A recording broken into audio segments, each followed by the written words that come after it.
Por que a Bíblia, um livro que tantas pessoas acreditam ser a palavra universal e atemporal de Deus, ignora completamente a vasta maioria dos povos da Terra? Onde está o povo japonês nas Escrituras? Onde está o povo chinês, os indígenas das Américas, os povos da Oceania? Bom, se alguém abrir a Bíblia em busca de referências a essas culturas, não encontrará nada. Isso não é um detalhe trivial, é um sintoma profundo do que a Bíblia realmente é.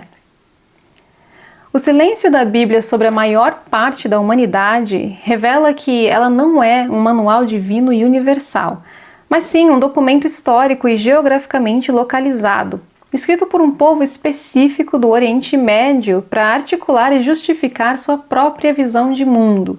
O problema não é o livro ser o que é, mas a insistência em projetá-lo como algo que ele nunca se propôs a ser, a história de todos.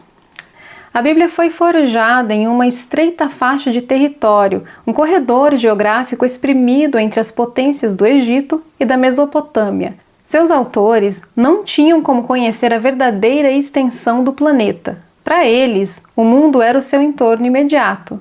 Egípcios, assírios, babilônios, persas e mais tarde gregos e romanos. Quando os textos falam de todas as nações ou todos os povos da terra, a referência é a esse ecossistema de reinos e tribos do crescente fértil e do Mediterrâneo. O mundo da Bíblia era inevitavelmente um mundo bem pequeno. Enquanto essa saga se desenrolava, o planeta vibrava com uma extraordinária diversidade de civilizações. No Japão, a cultura Jomon já produzia cerâmica e vivia uma espiritualidade animista. Os japoneses desenvolviam a rizicultura e complexos rituais agrários para honrar os kami, deuses e espíritos da natureza. Na China, a dinastia testemunhou o florescimento das 100 escolas de pensamento, onde filósofos muito conhecidos debatiam a ética, a governança, a natureza do cosmos, deixando um legado intelectual que moldaria o leste asiático para sempre. Do outro lado do mundo, em um continente cuja existência era inimaginável para os escribas bíblicos, civilizações complexas floresciam. Os Olmecas da Mesoamérica já erguiam centros cerimoniais, esculpiam suas colossais cabeças de pedra na mesma época em que Moisés, supostamente, liderava os hebreus. Posteriormente, os maias desenvolveram uma matemática sofisticada e um calendário que era mais preciso que o calendário europeu, e uma escrita hieroglífica para registrar sua própria história e mitologia. Em todo o globo, da Índia, com suas tradições hinduístas e budistas, a culturas da Oceania, a humanidade criava sentido, oralidade, transcendência de formas inúmeras. O silêncio da Bíblia sobre esses mundos não é uma falha, mas é a prova do seu caráter inerentemente local. A ausência de povos na Bíblia coloca em xeque a própria noção de revelação divina, como tradicionalmente concebida. Se Deus é onisciente, onipotente e universal, por que escolheria se comunicar de forma tão restrita? Porque se revelaria apenas a um povo em um lugar específico e em um tempo determinado, deixando bilhões de pessoas ao longo de milênios fora da sua história oficial. Essa questão expõe a contradição central entre a ideia de um Deus universal e o caráter particularista da Bíblia. A resposta religiosa comum de que a mensagem é universal, mesmo que o texto seja local, soa como uma racionalização posterior, uma tentativa de ajustar a teologia a uma realidade inconveniente. Os autores bíblicos não estavam pensando na humanidade inteira, estavam preocupados com a aliança de seu povo com seu Deus em meio a ameaças de seus vizinhos. Do ponto de vista filosófico, a questão se aprofunda. Que tipo de justiça divina é essa que ignora civilizações inteiras e, segundo algumas doutrinas, as condena por não seguirem uma mensagem que nunca nem receberam? O filósofo Spinoza já argumentava em seu Tratado Teológico Político que as Escrituras deveriam ser interpretadas como um produto histórico, não como a verdade literal e universal de Deus. Para ele, a verdadeira palavra de Deus estava na ordem racional da natureza, acessível a todos através da razão e não em um livro restrito a uma cultura específica. A ausência de povos na Bíblia sugere que, se existe uma revelação, ela não pode ser exclusiva, ou Deus se revela de múltiplas formas em todas as culturas, ou a própria ideia de uma revelação divina centralizada em um único texto se torna eticamente problemática e filosoficamente insustentável. O que era apenas um horizonte geográfico limitado transformou-se então com o tempo em uma poderosa ferramenta política. Quando o cristianismo se tornou a religião do Império Romano e, séculos mais tarde, a ideologia da expansão colonial europeia, o silêncio da Bíblia sobre os outros povos adquiriu um significado sinistro. A ausência se tornou uma justificativa para a dominação.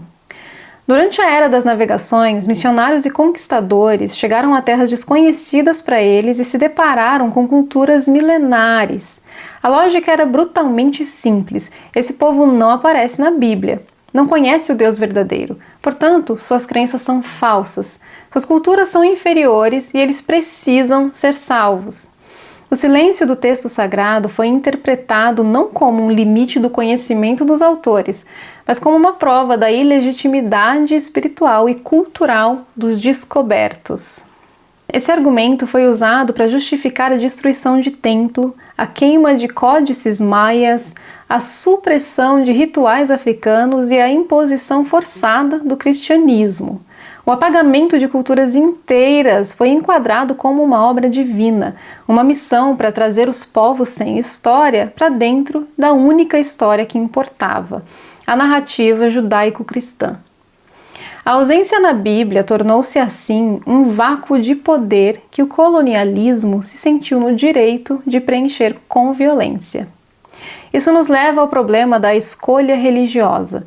Muitos defendem que a fé é uma questão de escolha. Mas será que é mesmo?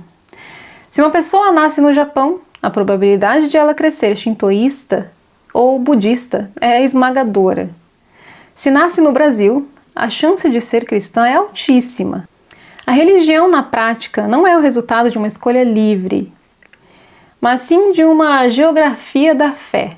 Somos condicionados pelo ambiente cultural e histórico em que nascemos. A Bíblia, ao nunca mencionar as alternativas, ao silenciar sobre os deuses do Japão, da China ou das Américas como se não existissem, reforça esse condicionamento. Ela não oferece diálogo, apresenta um monólogo que, historicamente, serviu para silenciar outras vozes. Talvez a lição mais importante que a ausência de povos na Bíblia nos ensina é a moralidade. A busca por transcendência e o sentido da existência não dependem de um único livro. Ao olhar para as culturas esquecidas, percebemos que elas desenvolveram de forma independente sabedoria, filosofia, espiritualidade e códigos éticos profundos. O confucionismo ofereceu um guia para a harmonia social e a ética pessoal que sustentou a civilização chinesa por milênios. O budismo, nascido na Índia, desenvolveu uma sofisticada psicologia da mente e um caminho para o fim do sofrimento que ressoa com milhões de pessoas até hoje. As tradições indígenas nas Américas cultivaram uma profunda conexão com a terra e uma visão de mundo comunitária e muito mais equilibrada. Isso demonstra que a condição humana é inerentemente criadora de sentido. A necessidade de entender nosso valor no cosmos, de viver eticamente em sociedade e de lidar com os mistérios da vida e da morte é universal. A Bíblia é uma resposta a essas questões nascida da experiência de um povo específico, mas é apenas uma entre muitas.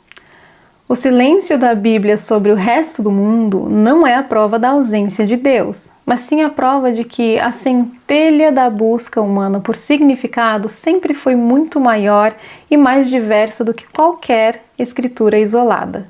Então, respondendo, onde está o povo japonês na Bíblia? Não está. Assim como não estão tantos outros povos que compõem a vasta tapeçaria da humanidade. E essa ausência deveria nos levar a uma reflexão madura. Se a Bíblia não contempla toda a humanidade, por que insistimos tanto em tratá-la como o manual de vida para todos? A resposta é simples e ao mesmo tempo incômoda. A Bíblia não é uma revelação divina para o mundo inteiro. É a narrativa épica de um povo tentando entender a si mesmo e seu lugar na história. O problema não reside no livro em si, mas no uso que se faz dele. A elevação de uma história local ao status de verdade universal e exclusiva. A ausência do povo japonês, portanto, não é uma mera curiosidade histórica. É um espelho que reflete os limites de qualquer texto sagrado. É um lembrete poderoso de que nenhuma religião, nenhum livro e nenhum mito pode, sozinho, abarcar a imensidão da experiência humana. Talvez seja a hora de aceitar com humildade e maturidade que a verdade sobre a humanidade não está contida em um único volume, mas está espalhada pela infinita diversidade de suas culturas, histórias e sabedorias. O mundo sempre foi e sempre será maior do que qualquer livro. Agora eu quero te ouvir. Você já tinha parado para pensar que a Bíblia não menciona a maioria dos povos na Terra? E o que isso significa para você? Deixa seu comentário aqui embaixo e vamos refletir juntos.